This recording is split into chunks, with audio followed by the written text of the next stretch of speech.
Karina, if we see Chris Rowe come in, we need to promote him. I know you're still working to get us started. And everyone in the meeting, just you all know because you were in another meeting, but we are working to get things going, but we're a little behind.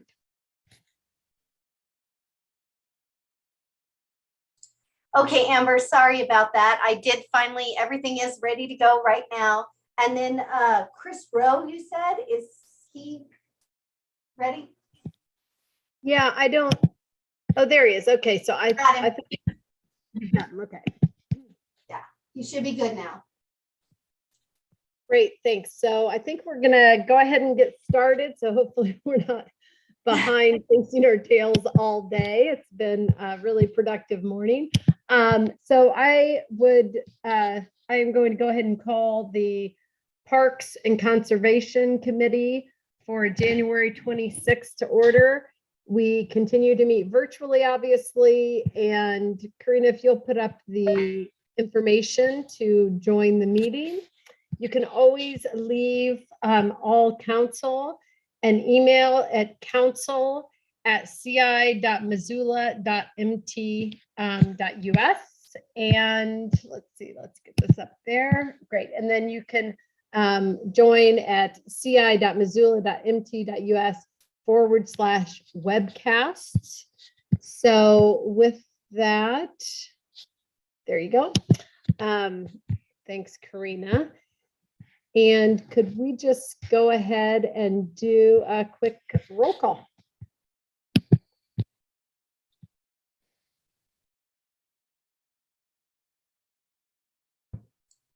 Yes. Anderson. I don't see Stacy. Becerra. Present. Carlino. Present. Contos. Here. Hess. Present. Jones. Present. Jordan. Present. Nugent. Here. Savage. Present. Cheryl. Present. Becerra. Present. West. I think West is going to be absent. No Heidi. Okay. All right. We do have a quorum. Great. And we'll keep an eye out for Stacy. I'm imagining she is trying to get a quick bite of food before all the rest of the meetings. And we do not have any public comment, so I won't be taking that. And we have minutes from January 5th. Are there any changes to those minutes? I do not see anyone's hand up. Sorry, I'm trying to run this off of one screen. It's a little bit complicated. And now I should take public comment, but we still don't have any public here. So our first agenda item today is an update from our energy and climate team. We have Chris Rowe as well as Lee Ratterman. And I'm going to go ahead and I'm not sure what order you guys want to do this in, but I'm going to let one of you two take it over, whoever wants to go first. I think that's you, Chris. Thanks, Amber. Yeah, my name's Chris Rowe. I'm the chair of the City of Missoula's Energy and Climate Team. I live Upper Miller Creek, Ward 5. So I've been the chair now, I guess, for about 3 years. And we've been interacting with the Parks and Conservation group throughout that time through the chair of that committee.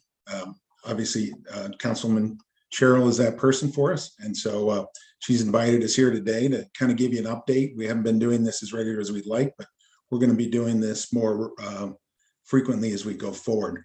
So I'll go through a presentation and then we can open it up for questions and answers. So I'm going to share my screen here.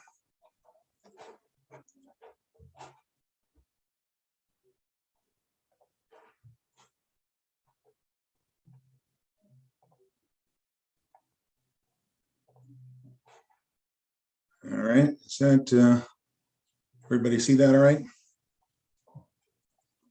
right. So again, this is an update from the Missoula Energy and Climate team. Besides myself, Jeremy Flesch has been involved with this. He's the vice chair, and also with us today is Lee Ranaman, a city employee. She is the climate action specialist in the planning and department. So this is a review of 2021, pretty quick. To start off, our strategy of 2021 is it's changed some since I've become the chair. We used to have a more broad effort, and we've been focusing it in to be more effective. And one of those efforts has been a renewed focus on the carbon neutrality goal primarily versus some other goals that we have, like education and outreach. That's not to say we don't do those, but we've changed one of our primary goals to looking at city operations, not at community operations, other types of community things. We've got other organizations out there like Climate Smart Missoula that are doing a lot of that. And so we thought one of the ways to be most effective was to focus in on city operations specifically. One of the other strategic things we've been working on, particularly in 2021, is develop a integrated approach with the city's energy conservation program. That's under the management of Montana James and includes Lee and her colleague, Charlotte Fisk. And so that's been really going well. We'll talk a little more about that. This year, we've also been incorporating the 100% clean electricity goal that's newer. That's just over a year old. We do maintain our goals to education and outreach as well. And one of the things that we're really focusing in on is providing technical assistance to the city council and other city operations. So quickly, some of the activities from the last year. One of the areas that you guys are probably aware of is the energy performance contract with Mckinstry. Mckinstry is a consulting company.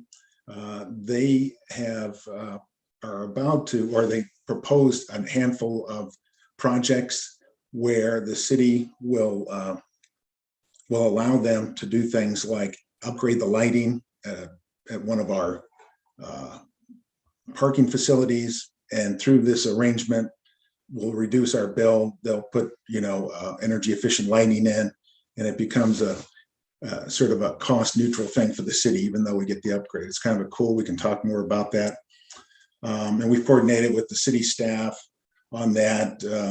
Since the beginning, well over a year ago, when that contract was first let. One of the things we had a lot of success at this year was the state legislative engagement. So when the last session was in activity, we developed a plan for process for tracking legislation that had energy, carbon neutrality issues primarily. We coordinated on those issues with the city through the mayor's office, the county, as well as the city council. And so we kept track of all the legislation, their status, and we were able to share that back and forth. This information was allowed to go then to the city's person there at the state legislature, and allowed for a better, more effective tracking and implementation of our goals. One of the things I'd say is this, we've got this little chart in here. So Jeremy Flesch sort of kept track of all the folks that we reached out to and all the things that we did. I thought it was kind of cool.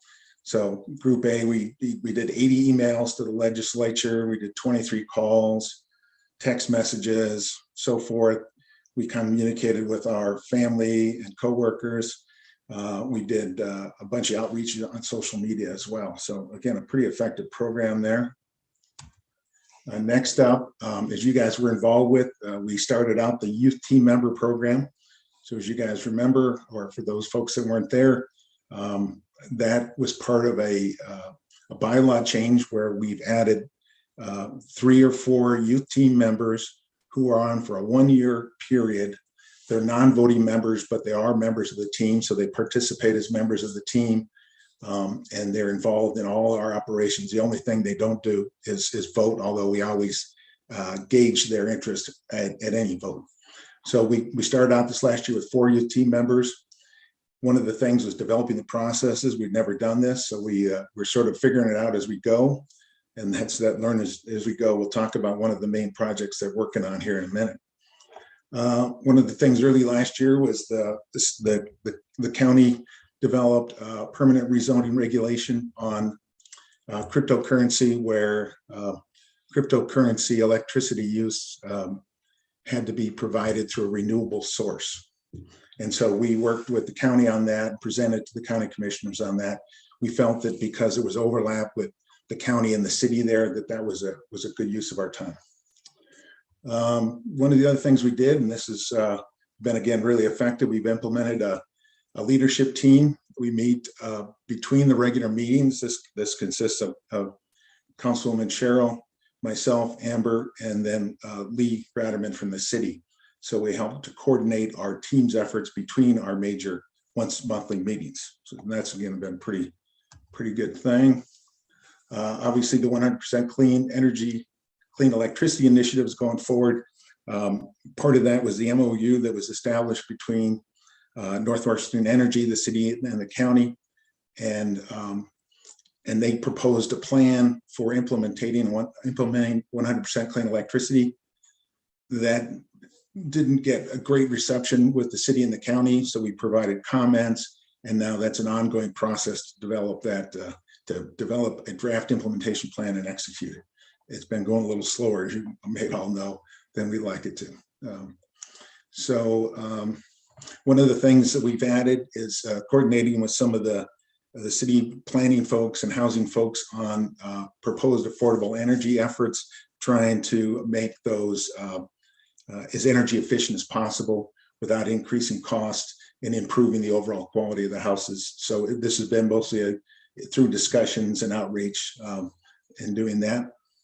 One of the items that I've been working on is developing this concept that when or if the city and the county take over the federal building, using that as an opportunity to create a energy conservation demonstration project. So when all the new facilities would go in, the remodels, windows, lights, all that stuff, that would have some renewable energy conservation things, but we'd use it as an educational opportunity to promote that information to our community. And we could see how you can take an old building and make it very energy efficient, maybe even carbon neutral. So that's going on. Let's see here, discussion with the city's strategic revision on the energy conservation program. And so when Lee started, the city rethought about how they want to use their employees and how the energy conservation greenhouse gas program operates within the city government. Before, like our team, was more of a broad community effort with some of the focus on city operations. It is now shifted to primarily city operations and not some of the other larger community efforts. And we worked with Montana, James, and Lee on helping to develop that. One of the other ones we're working with the city on is they've got, of course, got their municipal and now just about ready community greenhouse gas inventory. So you'll be hearing about the community one shortly. The municipal one has been out for some time. We've learned some important things, and that information is already being used to direct planning as we go forward. One of the things we're working on, out at the wastewater treatment plant, the resource recovery plant, they've got their hybrid poplar farm where they put water during the growing season from the wastewater treatment plant through the poplar farm. It removes phosphorus and nitrogen from the water. We'd like to add another component to that, which is as we're growing trees or whatever is growing, you could make this also carbon sequestration, reduce carbon in or basically sequester carbon. So the youth team members selected themselves as this the capstone project they'd like to do for the rest of the school year, to look at different approaches other than the poplars at doing carbon sequestration and nitrogen phosphorus removal. So we're moving forward at that. We've got the support of folks at the wastewater treatment plant, and now we've got somebody from the Forest Service on board as well. Let's see, we passed a resolution for the use of energy efficiency and renewable energy in the proposed current Center for Recreation and Creativity. And so we're in communication with Parks and Rec on that now. Passed a resolution for the City of Missoula's wastewater, and stormwater utilities rate increase. And so we're working with them now on some of the things that they will do to create energy conservation measures through that increased fees that they have. Let's see, we are coordinating with the city on the proposed recreational cannabis energy efficiency regulations. So that's still up in the air. You guys will all be hearing about that. Our team has had numerous various presentations, usually at our regular meetings, from different folks in the community, folks in the city government to learn and hear and communicate with folks. So that's just sort of a general thing. And I just want to mention that just like the rest of us survived another year with COVID restrictions and remote meetings, it'd be great when that's all done. So just in summary, yeah, we had some challenges, but we're working through them. I feel like this has been our most productive year. 21 was, and I feel like we're set to have a very successful 2022. So we are working to attain the city's goals. The primary city goal is carbon neutrality by 2025, which is coming right up. But we're seeing a big increase in the interest within the city government on attaining those goals. And so while it's actually in 2022, one of the things that began this year that you'll be hearing a lot about, so we want to hit on briefly, is the new city's Climate Action and Strategic Implementation Work Team, Climate SWIT, or SWIT. I don't know how to say that. Anyways, I'm going to hand it over to Lee Ratterman to give us a little background about that. And you guys will be hearing much more about it coming down the road. So Lee? Yeah, thanks, Chris. I'm going to just, excuse me, interject here for a second. First of all, I really appreciate that presentation. And I should have said this at the beginning, but, you know, Chris is a volunteer for the city, and I just commend him on the amount of time and work and how long he's been the chair of that committee. They won't let him go. He has probably hoped for it, but it hasn't happened. So the other thing, please, Karina, will you mark Stacy Anderson is present? She's joined us. And want to just say that we have interviews starting at 12:20. We're on a little tighter time schedule than I anticipated. So I want to let Lee give us her update. And if we have some time for questions, that would be great. But the interviews kind of start stacking up. So anyway, Lee, take it away. Thanks. Thanks, Amber, and thanks for recognizing Chris. I was going to do that as well, and just to say thank you, Chris, for all you've done for the energy and climate team, and it's been a great experience. I came on to the city, for those of you who haven't met me yet, in May to take over the climate action specialist position. And so kind of had the opportunity to start fresh with the energy and climate team and discuss ways in which the team could be proactive, implementation based, and really help the city to meet its goals. And so I think we've done a great job. I think 2021 was a good start, and 2022 will be even better. And yeah, just quickly, one of the things that Chris alluded to is this strategic initiative working team that the city has started. Kind of all of the pillars of the city's strategic plan are going to be focused. And one of those is climate action. And so we're gathering a group of department heads and interested folks who work for the city, and then also have representation from the energy and climate team, so we can make sure there's that closed loop synergy and we're all working together. Super exciting. As a team of just 2 currently, I now feel like my team has grown by about 20 people working on climate action in the city, and everybody's so invested. After our first meeting, we actually had folks from Public Works like asking us if they could join the group and participate. And we're anticipating working on things like creating a climate lens for the city so that all decisions are made with climate in mind. Everything from purchasing to development to everything, every decision. We're going to be looking at fleet electrification, building electrification, zero waste, sharing stories of sustainability and success that the city has had, and providing kind of a positive lens to our community to share all the successes that we've had. And really looking forward to that, and looking forward to wrapping in the energy and climate team on that work. So thanks for having us, and you'll hear more from us in the coming months. Great. Thanks to Lee. And I just want to say that I think we are all really lucky to have Lee in that position. Her skill set just fits perfectly into it. And I think she's done an amazing job. And I'm glad that you both mentioned that whatever the acronym is for the work team. One of the things we've talked about in this committee in the past, and certainly with Lee and Chris, has been the desire for projects that come to council to have been already viewed through this climate lens, and then giving us some tools to figure out what questions we need to ask through that lens as well. So our first meeting wasn't long ago, and it was really, I would agree with Lee, it was really inspiring, just the buy-in and people ready to just throw crazy ideas out there and get their feet wet and brainstorm with each other. So I think this is going to be a great effort, and I'm glad, Lee, that you feel like your team's expanded, because this is an issue much bigger than you, of course. So we have just a couple minutes to take questions if you guys want to line up, and we will have these guys back as well, and we'll get some more information there. So anyone that has any questions, go ahead and raise your hand.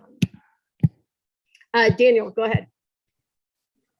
I liked what you mentioned about the climate lens. Like, it's like when we're voting on each item, you see how much it costs in money and things. So would that look at like emissions, like for each decision, or what sort of things would that look like? That's kind of exciting.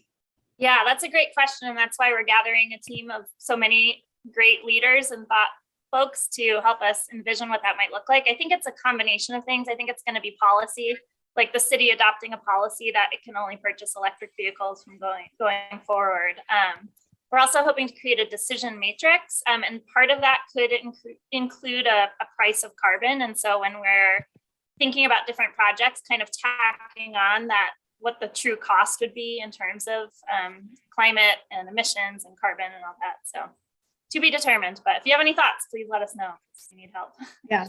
Thanks. And Daniel, I would say, feel free to, if you do have thoughts, feel free to email Lee, email me. I mean, I think it's going to be really exciting, and it's going to help us in so many ways to create appropriate policies that are thought through, and also just to know what questions to ask, even more so than we do. So I've got a couple of people lining up. We also have an interview starting in just a few minutes. So we can follow up via email with Lee if we don't get your questions answered today, because this is a giant topic. Gwen, go ahead.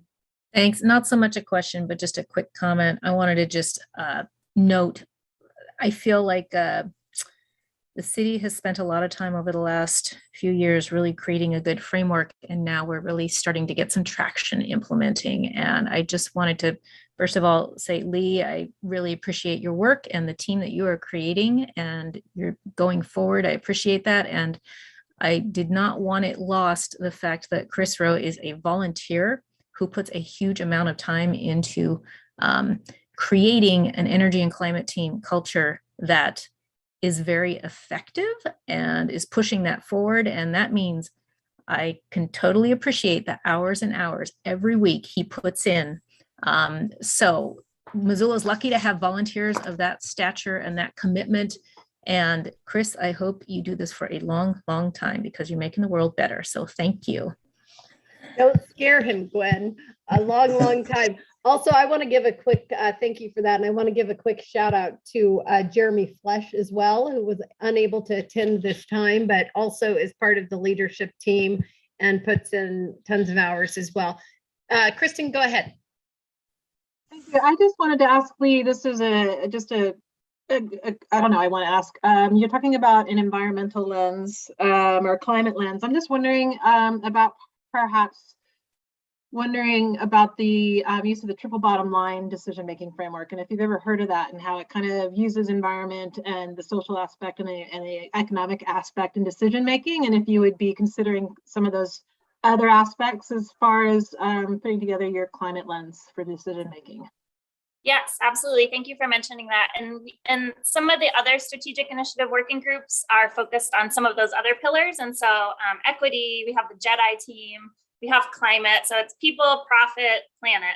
And so, yeah, we're absolutely considering economics and equity and all those things. Thank you. Kristen, did you have another question? Is that? Oh, no. Okay, I can lower your hand. Okay, just want to make sure. Okay, Chris, I'll let you close us out here, and then we'll need to get to our interviews. And I want to just say, both of you, thanks again for putting your time in being here and putting the time into this presentation and all the work that you showed that is being done. So go ahead, Chris. You know, leading into the next item, you know, one of the roles of this committee is to interview folks that are interested in becoming part of the team. And that is, for us, is huge. Getting the right people, the right mix of expertise, of interest, of equity within the team is just huge. And Amber has really been working great at asking those right questions, trying to make sure these folks are committed to sort of the time and effort it takes to do something like this. And so I wish you luck and thank you for doing those interviews. Thank you. Thanks so much. And again, thanks, Chris. Thanks, Lee. And I'm sorry Jeremy couldn't join us, but I know he would like to have been here. So we're going to move on to our next agenda item. Let me see if Chad is, let's see, I'm going to promote Chad. Our first interviewee is Chad Bauer. Are you there, Chad? I just promoted him, I think. I am here, Amber. Okay, I think. there you are. Okay. Hi, nice to see you. I have one small screen, so I'm always kind of flipping around. So I apologize if that creates a little chaos. Thanks so much for being here. And we're going to go through the interview questions. You're familiar with this, but we're going to go through the interview questions. Because we're in this virtual format, I'm just going to go ahead and ask the questions. Sometimes you will give an answer and you will have kind of just answered it, but I'm going to still ask the question just to give you an opportunity to expand. And then at the end, you'll have some time to ask us questions if you have those. And then I don't know exactly what our timing is, but we should kind of have the outcome of this fairly soon, and we'll definitely contact all of the candidates. So anyway, first, thank you for being here, and thank you for putting in your application. I always say when people do this, just like I was saying about Chris, I mean, it is such a huge benefit to the city that we have people that are willing to put in their time just to do the right thing and do good things for us. So first want to start there. So what is your interest? I think we have 8 questions here. Yeah. What is your interest in serving on the energy and climate team? Well, my interest is kind of twofold. Personally, I've lived in Missoula my entire life, and I think there's a lot of things that we can do different to make Missoula a better place to live in regards to how we're handling our climate, how we're handling our garbage, how we're handling our recycling. A lot of those processes that actually help the city get to their 2025, 2030, and 2050 goals. And I shouldn't just say the city, the county as well, because I work hand in hand with the county. And, you know, just the fact that we are a large corporation, we bring a lot to the table, and we have a tremendous impact throughout the city of Missoula and the county as to how we can help the city and county reach their goals through our corporation and what we can do. Great, thank you. Describe your familiarity with the city's greenhouse gas and energy conservation plan. Are there areas that intersect with the city energy conservation and climate action plan? That's a very clunky question. Let me try to answer that. Okay, thanks. And in a couple of different ways, and I'm speaking completely from my background in the business aspect of it. I am familiar with the goals, the carbon neutrality goals. I'm familiar with the zero waste plan. what I think the answer to the question is, from my perspective, is what we can do to help out with our side of it. We in allowing the city and county to get credits for what we're doing as a corporation. And some of those things are, we do generate methane at the recycling center, or excuse me, at the landfill. And we're currently looking at 3 different options to do something different with the methane other than flare it off, which we're currently doing. Option 1 is possibly a gas to energy plant. Option 2 is possibly just scrubbing the gas as it comes out and then trucking it to a facility that can use it to make something else out of it. And option number 3 is actually putting in a recycled natural gas plant and converting our entire fleet to RNG. So those 3 things allow the city and county to also get tax credits or carbon neutrality credits back once we figure out what direction we're going with that. On top of that, we're currently testing 10 electric garbage trucks in our Boise, Idaho operation. So far, so good. The one thing that's kind of limiting with what we're doing on the testing side of that is the range of the vehicles. Now, could we use them with inside the city limits of Missoula? Absolutely. But once we get outside of the city limits into the county, we do drive considerable amounts of miles that would probably not allow us to use those vehicles. So we're looking at both of those operations in regards to the gas side of it. On the flip side of it, we're also looking at adding green waste collection. So we're going to take all the green waste out of the landfill as much as we can and bring that over to the composting facility, partnering with the city of Missoula on that. And then I've also been working with Lee and Charlotte in regards to more recycling. What does that look like? Larger composting operations, and trying to evolve all of those things to bring Missoula to where it needs to be. Great, thank you. You kind of answered this, but I'm going to ask it anyway. Do you have any personal or professional expertise that relates to one of the designated categories? Would you like to expand at all on that? I think I've covered that, Amber. I mean, I've got over 30 years in the waste and recycling industry, so I bring a lot of experience on that side of the issues. Great, thank you. What issues do you think are important for the energy and climate team to consider?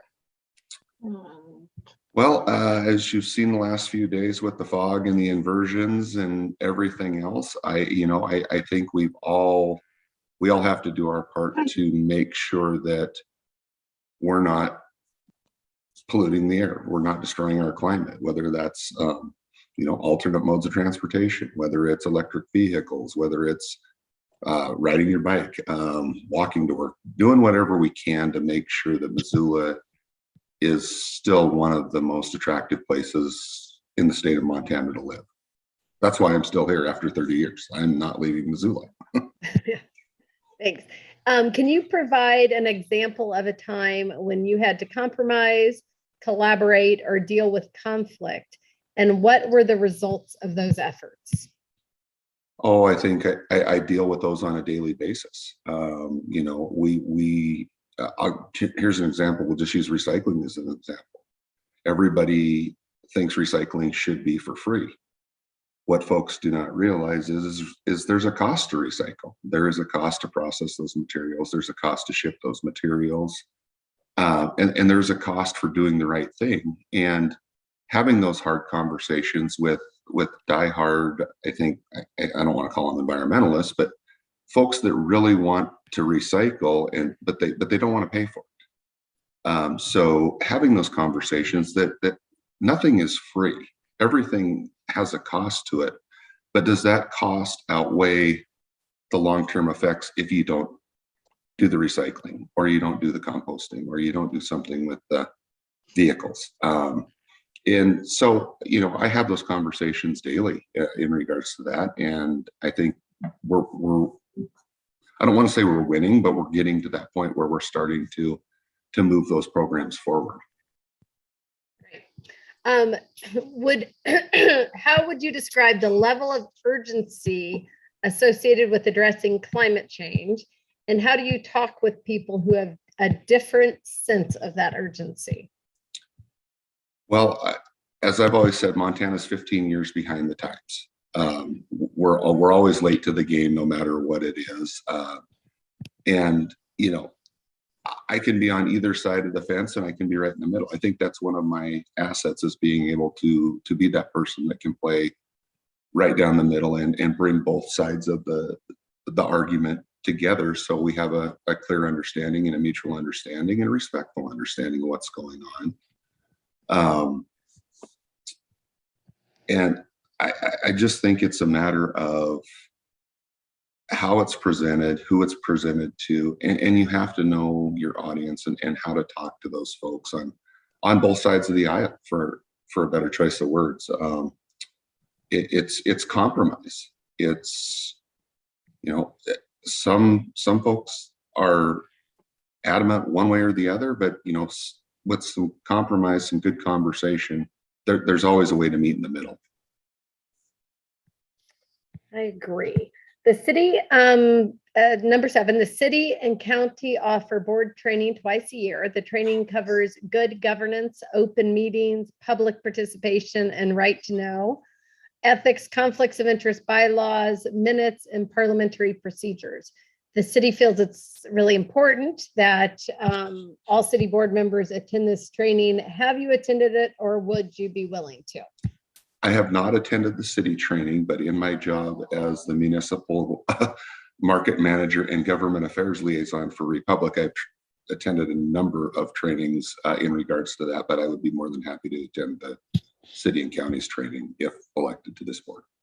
Great, thanks. And our 8th question is actually, excuse me, a little bit, the Energy and Conservation team is looking at their meeting time. So we have a meeting time that I was going to outline here, but I think I'm going to skip that 8th question with you all, because we are kind of in flux a little bit of when that meeting time would be. But what I can say is that it may be a little earlier in the morning, some mornings, maybe an 8 o'clock or a 9 o'clock. Would that be something you would be able to do during the work week?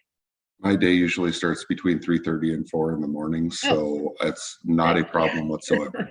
You're in the middle of your day, and I'm sorry I can't be more specific. We've got some conflict that we're working on with that team right now. So no, completely understand. Do you, those are all the questions we have. Do you have any questions for us? I do not. I just thank you for the opportunity and appreciate it. It's nice to see a lot of familiar faces from the last time we went through this, and welcome new counselors. Thank you. Great, thank you. And actually, Chris and Lee are still on here. So do you think that we have a set meeting time at this point? Chris, are you still on the call? You know, we're getting close. So one of the things was it had been the same time for years, but when we added the youth team members, their school schedule has been a real challenge. And so we're looking at 8 to 10 on Thursday mornings because they have a free period. So they don't actually start school till 10. So that's looking like it's what it's going to be. We're still double checking with everybody that it works, but that's kind of where we're headed. Thanks, Chris. And so that wouldn't be every. Yeah, it's every other. It's the second Thursday of the month at 8 to 10. That's not a problem for me, Amber. Great, thank you. Chad, I really, I appreciate you coming in. I appreciate your interest in doing this, and all of your company's work that you do just to promote having a cleaner environment. That's a big piece of it. We create a lot of waste as human beings, and we have to find efficient ways to deal with that. So thanks so much, and we will be in touch with you. We've got a couple more interviews. Again, I really appreciate your interest and appreciate you taking the time to be here with us today. Thank you. I appreciate it. Okay. Have a good day, Chad. You too. Take care. Bye-bye. Bye. Okay. so that was our first. Let me pull up. We have, okay, so we actually, we have a few minutes. Our next interview starts at 12:40. So I know we've been kind of banging these out today. So let's turn off our cameras. We'll give 5 minutes and turn it back on at 12:40.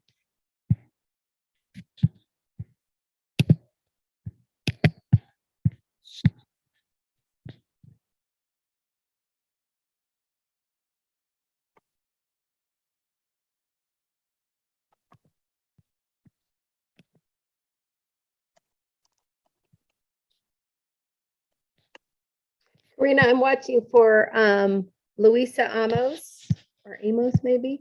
And if we see her, let's promote her. Okay.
Hello? Yeah, hi, is this Luisa? Yes, yes. Hi. Am I doing this right? I think so. Hold on just a Okay. second. I'm trying, Okay. I just saw you there, so so I was like, I don't know if this is right. Right. no, I think can you hear me? Yeah, I can totally hear you. Okay, I think you're good. We're just gonna give another minute or so before we start Okay. because we had some time in between the last interviews. And is your Sure. how do you pronounce your last name? Amos. Amos. Amos. Okay, I was saying Mhm. Amos. Okay. Like famous Amos cookies. Okay. All right, I've got it. I was trying to make it Spanish. So okay, give us just a few minutes and Yeah. we'll start that and thank you. Okay. Yeah, thanks. Let's see who all's here. I'm glad I could figure it out because it was kind of a shot in the dark. And I was like, "No." Yeah, sorry. I actually was watching It's for okay. one attendees so I could promote you to be a panelist, Okay. so you could turn your video on and all. So, Sure, yeah. Yeah. and this, I think I can say this before everyone gets back. So, since we're in this virtual format, I'm just gonna ask you the questions because it's Yeah. too hard. No one ever knows when they're supposed to go. We normally spread it out a bit Right. more amongst the counselors, but and Yeah. then you will have some opportunity at the end to ask us any questions if you have any. Okay. Yeah. There are 8 questions. One thing to keep Sure. in mind is that sometimes you will have asked a question. All right, you answered a question, kind of in your answer to another question. I'm still going to ask you that question, just if you want to expand on that at all. So Okay. it's not that I'm not listening to your answer. Sure. It's that I want to give you Yes. that opportunity. So I Yeah. think it's time. So if everyone can come back, we're on a little bit of a long back-to-back meeting. So I think people are Yeah. probably trying to eat their quick lunches and things. I I feel that. Yep. I Totally. first want to say thank you so much for your interest in Yeah. serving your community in this way. I think Mhm. that I can speak for all the counselors in saying that we're kind of endlessly thankful for the people that spend their time volunteering on our many boards that we have. Mhm. And yeah, I just really appreciate it. And, you know, Yeah. regardless of where we go from here, we do have 3 applicants for this position. Mhm. I would for sure, you know, tell you to, you know, continue to look at opportunities. And and I think that that's just a great thing to do. So, Thanks. yeah. So Yeah, I really want to get involved in a local level. I think that's really important. love that. I love that. I think Yeah. it is too. And it makes you, I believe that it kind of, it gives you the opportunity to really make a difference at a local level. Yeah.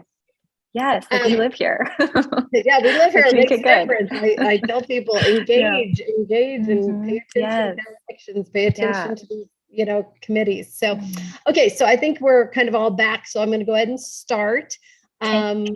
So again, thanks for being here. And the first question is, what is your interest in serving on the energy and climate team? Well, I think energy and climate is the catalyst of our most pressing problem. I mean, I don't think anyone would argue that climate change is very real, and this is facing down on us, and it's a crisis, and we need to at least take steps in the right direction. And Missoula's does really well, but I think we could do more and we could do better, and bringing everyone into the community involved in the whole process. Great, thank And you. I just, agree. Go ahead. yeah, it's really important to me to get involved on the local level because we all do live here and we should all be involved in making the decisions. I agree. Would you Yeah. describe your familiarity with the city's greenhouse gas and energy conservation plan? And if there are any areas that kind of are of particular interest to you? Well, I'm not super familiar with the plan. We have not been in Missoula that long. I have the 5-year report for the Climate Smart Missoula in front of me. But I am really interested in a couple of things. I feel like recycling is something I talk about a lot in our home and with my friends that I think could be vastly improved upon in Missoula. That's a big thing to me. And then I'm deeply concerned about crypto and solar and our energy use because we live in a cold environment and we need to be energy efficient. And this is really important. Yes, that is true. We have highs and lows in this place for sure. Yeah. Do you have any personal or professional expertise that relates to one of the you know, categories in the climate plan? A little. I mean, not a lot. So I'm a paralegal at Garlington Lawn and Robinson. I was a paralegal at Ferguson's law firm, which does environmental law. I'm really interested in environmental law. Right now I'm doing civil litigation, but either way, I'm interested in this. And then I used to work and live in the Bakken, which is on the eastern side of the state. So I've seen a lot of the like firsthand like the workers and how they feel about changes to this energy sector. They're very nervous about it. And I think they just need to be approached in a different way. Like, you're not going to lose your job. It's just going to be modified. So I feel like that is expertise in the way, like, I know them personally, and I feel like that's an asset. Yeah, understanding different perspectives is for sure important. What issues do you think, I mean, again, these are kind of asking questions that you've somewhat answered, but what issues do you consider important for the team to consider? Oh, so many things. I'm going to cycle back around, I think, to energy efficiency and consumption in Missoula is really important. We also live in the inversion, right? As you guys all know this. So idling cars in this fog, it's not really smog, I guess, but that impacts our quality of life on a daily basis. Like, we can take steps to improve this situation for everybody here. So I really think that should be a focus. Great, thank you. Sorry, I'm going back and forth I'm kind of toggling on one screen here. So Totally. Can you provide an example of a time when you had to compromise, collaborate, or deal with conflict? And what were the results of those efforts?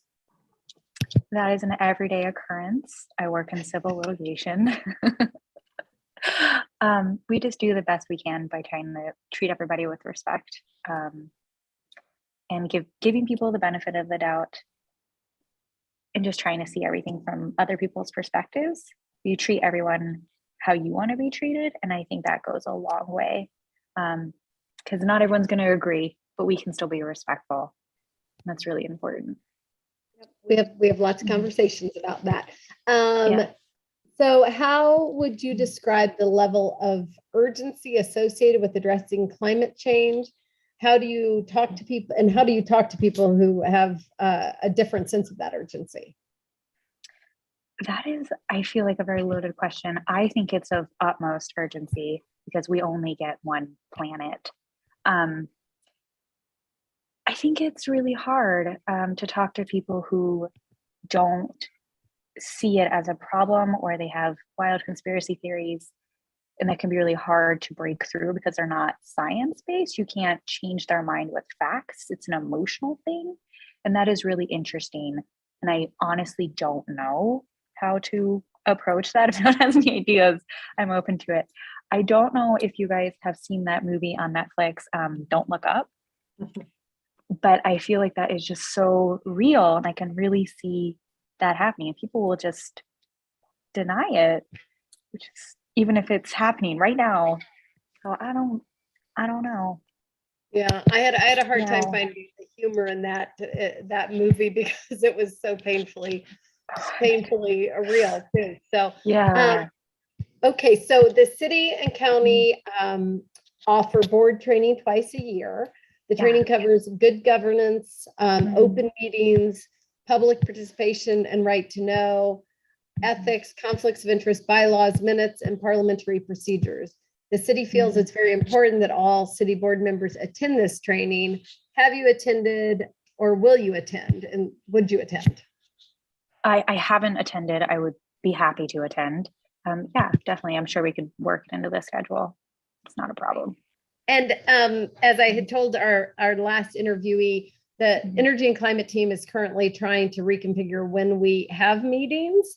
Sure. Right now, we think that time is going to be the second or third Thursday of the month from 8 to 10, probably 8 to 9:30. Is that a time you could make? And this is not set in stone yet, just so you know. Sure. Yeah, absolutely. I mean, like, my work's fairly flexible. I can take an early lunch or something. That's not a problem. We'll make it work. Right. And they're all being done via Zoom right now, but just like this meeting, we're hoping that is not going to continue on forever. Those are the only questions we have. So do you have any questions of us? Yeah, I guess you guys asked me what I think you should be focusing on. I suppose another question is, what are you focusing on? What is the, not the motto, but the overall number one goal from the team? So we actually do have I don't know if you watched the earlier piece, but we had a presentation from the team as an update. Oh, okay. No, I of- didn't get of to see what- that. Yeah, so you could actually Yeah. rewatch that as well. Yeah, absolutely. It should be recorded and then on our website. So that would be a great overview. Carbon sequestration is a big piece of it. Carbon Yeah. emissions, but different projects associated with that. But I think that could be really, really helpful for you to have a good sense of what the team is currently doing Yes. and where we think we're going with that. Yeah, and then Yes, obviously that would be we have our great. city plan, so that would be a good, good Yep. thing to consider taking a look at. Yeah, absolutely. Yeah. Do you have any other questions for us? I'm curious if you guys do any kind of outreach into like the schools and the community, like classes on how to do things that are environmentally friendly, like how to do a indoor garden or something. So, Is that already offered? So we have been focusing, we do have youth team, youth board members that we just started that. And they're going to do a project out at the wastewater treatment plant, we think. So they're going to be doing a project that's in the presentation as well. We don't really, the focus of the team isn't really as much education. We do some education and outreach, but that's not the main focus of the team. So I'm not totally, does anyone know the answer to whether there are organizations doing that in the schools? I'm not in my daughter's high school that I know of, but it's possible that they are. Or Amber, like I at the can jump in if library. that's okay. Okay, sure, that'd be great. So we do have, the city has a number of grant programs, and we do support 2 organizations through a community benefits organization grant specific to climate action. One is with Climate Smart Missoula, and the other one is with Home Resource. And Home Resource has initiated a zero waste program, I think right now for 5th graders, but they're looking at expanding that through high schools. Thanks, Lee. I'm glad you're still here. That was helpful. Yeah, thank you. Yeah, that's great. That's cool. Well, do you have any other questions? I think that about does it. Okay, great. So we still need to do interviews. We'll let you know either way. You know, these are always hard decisions. I can tell you that. You know, we absolutely promote everyone coming back and keeping an eye on things. If this is not the right time and the right spot, it doesn't mean that there won't be, but just keep that in mind, and then we'll contact you either way. This is an at-large position. Many of the times the at-large position, you know, rolls into a regular voting position as well. So okay. Yeah, great. I'm excited to get involved. Yeah, thank you. Well, I know you've been in Missoula a bit, but welcome to Missoula, and thank you. We will absolutely be in touch. Thank you so much. You guys take care. Have a good rest of your day. Have a good day. All right, bye. Okay, everyone. I feel like my voice is being heard way too much today, but it is so hard to move everyone, have everyone ask questions in this format. We tried that once and it wasn't going that well. So our next interview is not until Charlene. Charlene is at 1. And so I'm going to give you all another quick break here. And then after that interview, we can start deliberations. So have a break until 1.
Oh, it's so loud.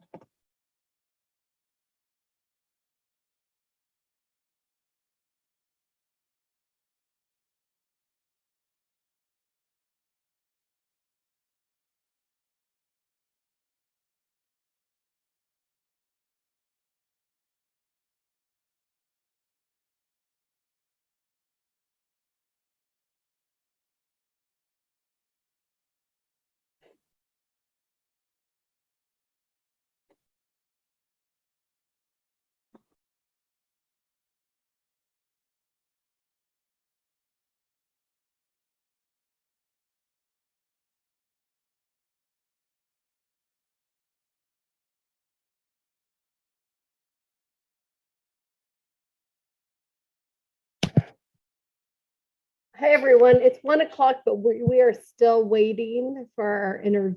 Oh, nope, she's not there. Never mind. We're still waiting for our interviewee to get here. So if you want to just hold tight for a few more minutes and be by your computer, we'll start that as soon as she arrives.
Hi, all. I just wanted to let you know we're still waiting for our interviewee to come. I'll probably give it about I'm watching. I'll probably give it about till about 10, maybe 15 after, and then I guess we would start deliberations at that point.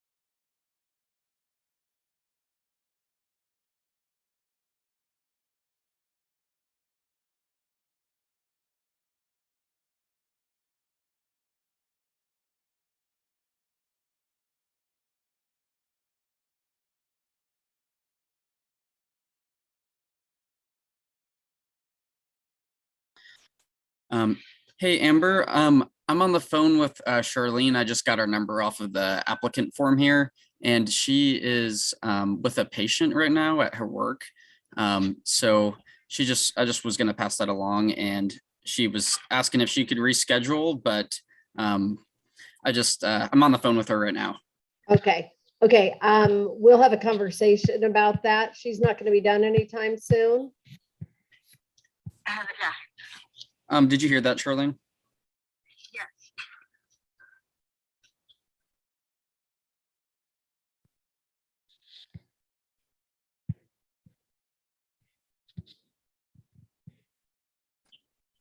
Char- Charlene said she's gonna be stuck there for an hour.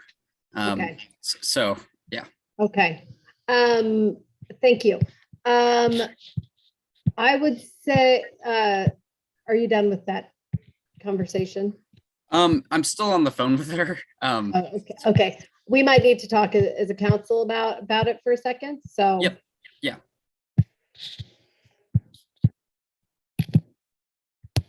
Okay. So,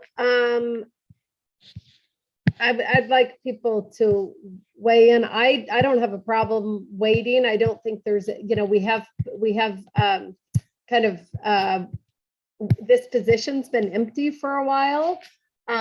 So that's my only concern with the timing, but we could put this off and do that interview in a couple of weeks. I'd like to know people's positions on how they feel about holding off on this. Mike, go ahead. Yeah, I'm not necessarily opposed to holding off, but I do worry about the precedent. I mean, it's scheduled and it's noticed, and that was the time to do it. And I just worry that if we do this and then we don't do it for someone else in the future, that's just my one thought. Yeah, that's a bit of my concern too, because in the past we've not, I mean, we've gone ahead and done deliberations. Yeah, I was going to ask you to weigh in on this, Gwen. Go ahead. Yeah, I like being accommodating. I like being accommodating, but also I know the clerk's office spends a lot of time setting these up, and even if there was some kind of a communication ahead of time that they could not make it for whatever reason, it's just hard to pivot, and I think it kind of does set a bad precedent. And typically there are openings on this committee, so there can always be a reapplication in the future. So I guess I am fine voting today and just handling it and just to move it forward. But there's always lots of volunteer opportunities and other openings if people want to really be tracking that and contribute to the community. Yeah, thanks. Yeah, that's kind of my concern with it. Although I personally don't have any trouble waiting, I think that, one of the other things that I think we should all keep in mind is this position has been open for a while, and we also have one other position open on this committee that we have yet to fill. So, and obviously it's a committee that has a lot of work to do. So those are kind of just I do want people to weigh in though, because I want to hear what people say before I make a decision. Sandra, go ahead. Thanks. And first of all, sorry for having camera off. I finally got this little guy to sleep. I agree with Gwen. It does set a bad precedent, and unfortunately, for her, it is the timing's bad for her. But it was an interview that was scheduled, and staff and everyone did put their time and preparation into it. So I think we should honor that, and I would be comfortable voting today. Okay, thank you, Sandra. Kristen, go ahead. So I just two thoughts. One is, I think if she's a healthcare worker, just because of the climate of for healthcare workers, I would be happy to wait and interview her later. That being said, it would have been nice to have gotten a phone call. So I guess I'll just leave it to everybody else to decide what to do with those are my 2 cents. And Mirta. I guess a question for you is where the interviewees provided all these questions ahead of time, or is this something that they found out while being interviewed? Because I would worry that now one applicant has significantly more time to review and prepare for the interview, and I don't think that would be fair to people that we already interviewed. So I would think we should, yeah. I guess that's my question. Yeah, thanks. I appreciate that. They were not provided the questions ahead of time unless some of the clerks tell me that is different. They were not provided the questions, but they certainly could watch this because it's a public meeting. Jordan, go ahead. Okay, thanks. I was just going to see if you'd entertain the motion. I mean, there's been some discussion, and I'd be happy to make a motion, and we could see how that goes. And if it gets voted down, we could reschedule. Do you mean make a motion for a candidate or make a motion on whether? Yeah, we're make a waiting? motion for a candidate. Oh, okay, because I was about to say, I thought I just made the decision on whether we were waiting. I'm not totally sure how it happens. I think that would be fine, but since Sandy had her hand up, I'm gonna let her at least ask a question first. So go ahead. When I applied for the Land Use Consolidated Planning Board in 2017, 2018, the questions were provided ahead of time. So I don't know if they still are, but I was able to prepare for that. Okay, I did not think that we provided the questions ahead of time for this committee. There's a possibility that I am not sure of that, but okay, so I appreciate everyone weighing in on this. And I am going to, even though I feel bad that she's not able to interview, I think that the precedent is, number one, I really would like to get this seat filled because we have a lot of work coming forward in this committee. We don't have committee meetings next week, and I think it sets a bad precedent, although we will have staff reach out to her and let her know that decision. Yeah, and because we wouldn't have known had Daniel not called her either. So it would have just gone and we would have gone forward and done that. So Jordan, go ahead and make your motion. And thank you, everyone. I'm, these are delicate situations. So I appreciate everyone's perspective on it and making that decision. Okay, well, I was just going to make a motion to appoint Chad Bauer, and I'd like to speak to the motion. I guess, first of all, I really appreciated both of the applicants. I think it's wonderful when people want to step up and serve their community, and there's lots of opportunities through local boards and commissions, and it's just really a testament to the quality of our community that we always have so many good applicants. And the reason I'm making the motion on behalf of Chad's appointment is multifold. He has applied before.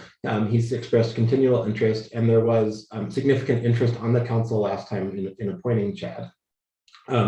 He also is extremely involved from a perspective that is really important to the work of this committee, from a zero waste perspective, from the methane capture perspective. And I think he brings personal interest and professional qualifications to the committee that would serve the committee really well. Lastly, he's no stranger to partnering with the city. I had the pleasure of meeting Chad really, I guess, in a more in-depth way when we went to Washington, D.C. to lobby for the federal build grant. And Chad and the private sector partners on that effort were really instrumental in securing that grant. And so I just think he's got continued interest, he's got subject matter expertise, and he's a proven player in local issues. And so that's my justification. And again, I want to reiterate that I think it's great to have multiple candidates that are qualified and interested. And so yeah, thanks. Thanks, Jordan. And I would add to that we had interviewed him before, and which is why I gave him a little bit of a different intro than I gave to Louisa. And I think while I appreciate anyone that's passionate about the issue, that to have their perspective on council.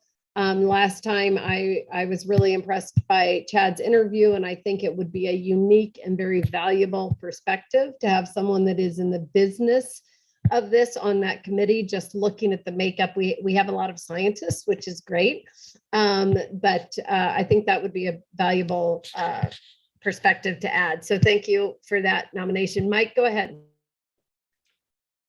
Yeah, I was just going to speak in support of Jordan's motion. I think that in a municipality that has private garbage collection, for leadership there to want to be on this committee and want to participate in it, I think they bring a good perspective as part of the larger conversation. I also think that some of the things that Lee and Chris mentioned on potentially recommending policies on fleet replacement and things like that, he will also bring an interesting perspective on that, given that he manages a fleet and they are looking into it as well. So I would just support that. Thanks. Anyone else? I don't see any other hands up on this. And there's no one in the public. I will add, as I said, I think that it's great to have this interest, and I'd be happy to support someone that has lived in Missoula, I think, pretty much his whole life as well. So I think he really cares about the community. If there are no other comments by council, I don't see any hands up. Excuse me. Karina, will you go ahead and do a roll call vote, please? Absolutely. Anderson.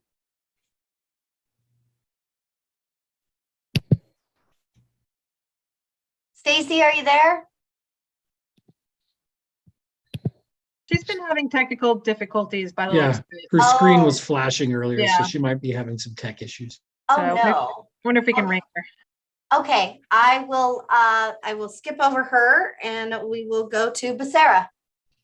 Yes. Becerra votes yes. Carlino. Yes. Carlino votes yes. Contos. Yes. Contos votes yes. Hess. Yes. Hess votes yes. Jones. Yes. Jones votes yes. Jordan. Yes.